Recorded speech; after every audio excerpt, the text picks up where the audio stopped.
പ്രവാസി ചാനൽ eMalayali.comന്റെ ഏറ്റവും പുതിയ വാർത്താധിഷ്ഠിത പരിപാടി അറൌണ്ട് ദ വേൾഡിലേക്ക് പ്രവാസി ചാനൽ eMalayaliയുടെ ലോകമെമ്പാടുമുള്ള പ്രേക്ഷകർക്ക് സ്വാഗതം. ഞാൻ ഗായത്രി പ്രദീപ്. നോക്കാം ഈ ആഴ്ചയിലെ പ്രധാന വാർത്തകൾ. യുഎസിൽ ദീപാവലി ആഘോഷം. ന്യൂയോർക്ക് മേയർ വസതിയിൽ ആഘോഷമൊരുക്കി. IVF ചിലവുകൾ കുറയ്ക്കാനുള്ള നടപടികൾ ട്രംപ് പ്രഖ്യാപിച്ചു. ഇന്ത്യക്കാരെ ഉടൻ നാട് കടത്തണമെന്ന് ആവശ്യപ്പെട്ട പാം ബേ സിറ്റി കമ്മീഷണറെ സെൻഷർ ചെയ്തു. ഒറ്റുകാരെ പരസ്യമായി വധിച്ചതിനെ ഹമാസ് ന്യായീകരിക്കുന്നു. ആയുധങ്ങൾ വെക്കുമെന്ന് ഉറപ്പില്ല. കോമൺവെൽത്ത് ഗെയിംസ് അഹമ്മദാബാദിലേക്ക്. നോക്കാം വാർത്തകൾ വിശദമായി. New York city mayor Eric Adams തന്റെ ഔദ്യോഗിക വസതിയിൽ ദീപാവലി ആഘോഷം നടത്തി. ഗവർണർ കാത്തി ഹോക്കൽ ഫ്ലഷിംഗിലെ ശ്രീ സ്വാമിനാരായൺ ക്ഷേത്രത്തിൽ നടന്ന ദീപാവലി ആഘോഷത്തിൽ പങ്കെടുത്തു. നഗരത്തിന്റെ സാംസ്കാരിക സാമ്പത്തിക വികസനത്തിൽ ഇന്ത്യൻ സമൂഹം വഹിക്കുന്ന പങ്കിനെ മേയർ ശ്ലാഘിച്ചു. കോൺസുലേറ്റ് ജനറലിനെ പ്രതിനിധീകരിച്ച് പങ്കെടുത്ത deputy consul general Jayesh Bhai ഹർഷ ദീപാവലി ആശംസകൾ നേർന്നു. ഫ്ലോറിഡ തലസ്ഥാനമായ തലഹസയിൽ നടന്ന ആദ്യത്തെ ദീപാവലി ആഘോഷത്തിൽ അറ്റ്ലന്റ ഇന്ത്യൻ കോൺസുലും ചാൻസറി മേധാവിയും പങ്കെടുത്തു. ഇന്ത്യൻ പ്രവാസി സമൂഹത്തിന്റെ സജീവ സാന്നിധ്യം ഉണ്ടായിരുന്നു. ഹ്യൂസ്റ്റണിൽ mayor John Whitmire, Indian consul general DC Manjunath എന്നിവർ സിറ്റി ഹാളിൽ നടന്ന ദീപാവലി ആഘോഷങ്ങളിൽ പങ്കെടുത്തു. News desk eMalayali.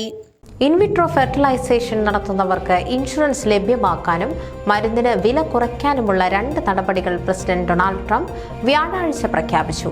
തിരഞ്ഞെടുപ്പ് പ്രചാരണ കാലത്ത് നൽകിയ വാഗ്ദാനം അനുസരിച്ചാണിത്. കമ്പനികൾ ഹെൽത്ത് ഇൻഷുറൻസിന്റെ ഭാഗമായി IVFനും ഇൻഷുറൻസ് നൽകണമെന്ന് നിർദ്ദേശിക്കുമെന്ന് ട്രംപ് പറഞ്ഞു. മരുന്ന് വില കുറയ്ക്കാൻ ധാരണ ആയിട്ടുണ്ട്. തൊഴിലുടമകൾക്ക് സ്വന്തം ഇഷ്ടപ്രകാരം സഹകരിക്കാമെന്ന് ഉദ്യോഗസ്ഥർ പറഞ്ഞു. ഇത് നടപ്പാക്കാൻ സമയമെടുക്കും. തൊഴിലുടമയുടെ സംഭാവനയെ ആശ്രയിച്ചാകും പ്രീമിയം. ലോകത്തെ ഏറ്റവും വലിയ ഫെർട്ടിലിറ്റി ഔഷധ നിർമ്മാതാക്കളായ EMD സെറോനോ മരുന്നിന് വില കുറയ്ക്കാൻ സമ്മതിച്ചിട്ടുണ്ടെന്ന് ട്രംപ് പറഞ്ഞു. ഗൊണാൽ F ഉൾപ്പെടെയുള്ള മരുന്നുകൾക്കും കുറയും. ഇക്കാര്യം EMD Serono vice president Libby Horn സ്ഥിരീകരിച്ചു. എല്ലാ മരുന്നുകൾക്കും 84% ഡിസ്കൗണ്ട് നൽകുമെന്ന് അവർ അറിയിച്ചു. പെർഗോവെറിസ് എന്ന മരുന്ന് FDAയുടെ നാഷണൽ പ്രയോറിറ്റി വൗച്ചർ പ്രോഗ്രാമിൽ ഉൾപ്പെടുത്താൻ വിലയിരുത്തലിന് നൽകിയിട്ടുണ്ടെന്നും അവർ പറഞ്ഞു. News desk eMalayali. Indian American പൗരന്മാരെ കുറിച്ച് മോശമായി സോഷ്യൽ മീഡിയയിൽ എഴുതിയ Florida Palm bay City commissioner Chandler ലാൻഗവിനെ സെൻഷർ ചെയ്യാൻ സിറ്റി കമ്മീഷണർമാർ വോട്ട് ചെയ്തു. ഈ വിഷയത്തിന്റെ പേരിൽ അദ്ദേഹത്തെ നീക്കം ചെയ്യണമെന്ന് 2 ആഴ്ച മുൻപ് അവർ ഗവർണർ റോൺ ഡെസന്റിസിനോട് ആവശ്യപ്പെട്ടിരുന്നു.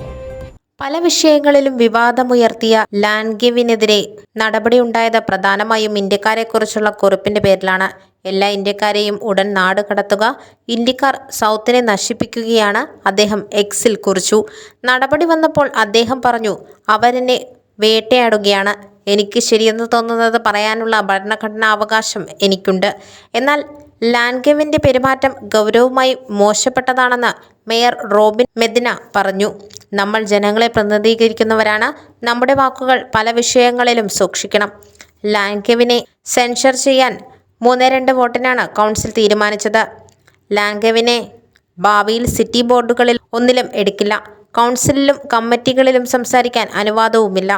ലാൻഗവൻ മാപ്പ് ചോദിച്ച് കത്തയച്ചതായി Indian American chamber of commerce Orlando president Jan Gautam അറിയിച്ചതായി സ്പെക്ട്രം ന്യൂസ് 13 പറഞ്ഞു. News desk eMalayali. ആയുധങ്ങൾ അടിയറ വെക്കാൻ തയ്യാറല്ലെന്ന് ഹമാസ് വെള്ളിയാഴ്ച സൂചിപ്പിച്ചു. ഒറ്റുകാരെ പരസ്യമായി വധിച്ചതിനെ പോളിറ്റ് ബ്യൂറോ മെമ്പർ മുഹമ്മദ് നസാൽ ന്യായീകരിക്കുകയും ചെയ്തതോടെ ഗാസ സമാധാന കരാർ നടപ്പാക്കാൻ ഭീകര സംഘടന പൂർണ്ണ പിന്തുണ നൽകില്ലെന്ന ആശങ്ക ഉയർന്നു. ദോഹയിൽ നിന്ന് സംസാരിച്ച നസാൽ പറഞ്ഞത് ഹമാസ് 5 വർഷത്തെ വെടിനിർത്തൽ സ്വീകരിക്കാമെന്നാണ്. ആ സമയം കൊണ്ട് ഗാസ പുനർനിർമ്മിക്കണം. ഫലസ്തീൻ രാഷ്ട്രത്തിന്റെ കാര്യത്തിലും തീരുമാനമുണ്ടാവണം. ഗാസയിലെ തെരുവിൽ ഏതാനും പേരെ കണ്ണുകെട്ടി വെടിവെച്ചു കൊന്നതിനെ സാധൂകരിച്ച് നസാൽ റോയിറ്റേഴ്സ് വാർത്താ ഏജൻസിയോട് പറഞ്ഞത് അവർ കൊലക്കുറ്റം ചെയ്തവരാണെന്നാണ്. അസാധാരണ നടപടികൾ വേണ്ടിവന്നു അദ്ദേഹം പറഞ്ഞു. നിരായുധീകരണത്തെക്കുറിച്ച് ഉറപ്പു നൽകാൻ നസാൽ തയ്യാറായില്ല. ഇസ്രായേൽ അത് നിഷ്കർഷിക്കുന്നു. ഹമാസ് കരാറിലെ വ്യവസ്ഥകൾ പാലിക്കാൻ തയ്യാറില്ലെന്നാണ് കാണുന്നതെന്ന് ഇസ്രായേലി പ്രധാനമന്ത്രി ബെഞ്ചമിൻ നെതന്യാഹുവിന്റെ ഓഫീസ് പ്രതികരിച്ചു. അവർ പ്രസ്താവനയിൽ പറഞ്ഞു, ആദ്യഘട്ടത്തിൽ എല്ലാ ബന്ദികളെയും ഹമാസ് മോചിപ്പിക്കേണ്ടതുണ്ട്. അത് ചെയ്തിട്ടില്ല.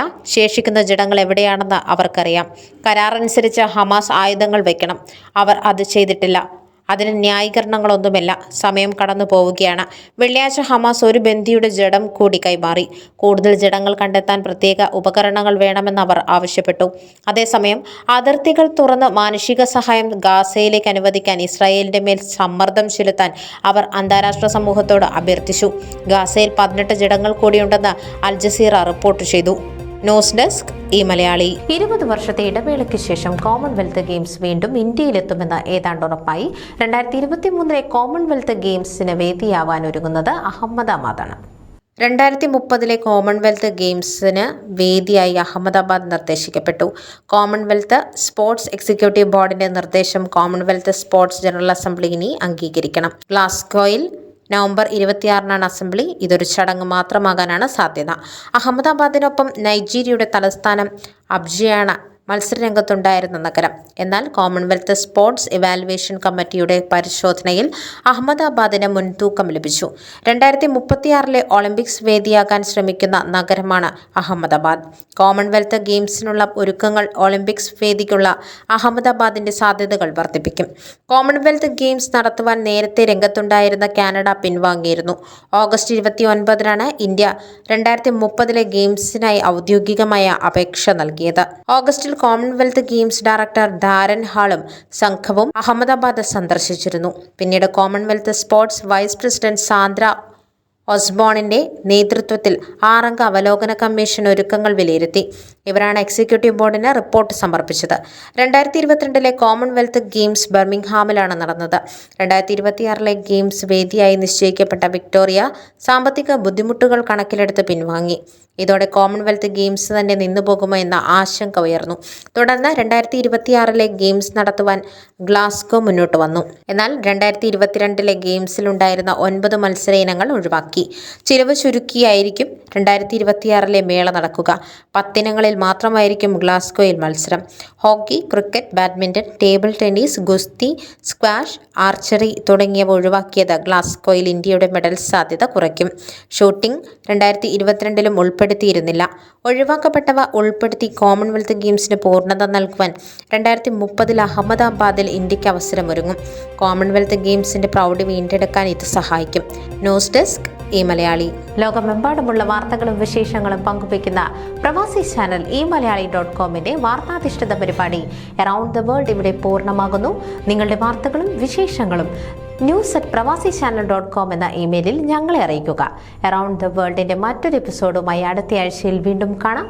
നന്ദി, നമസ്കാരം.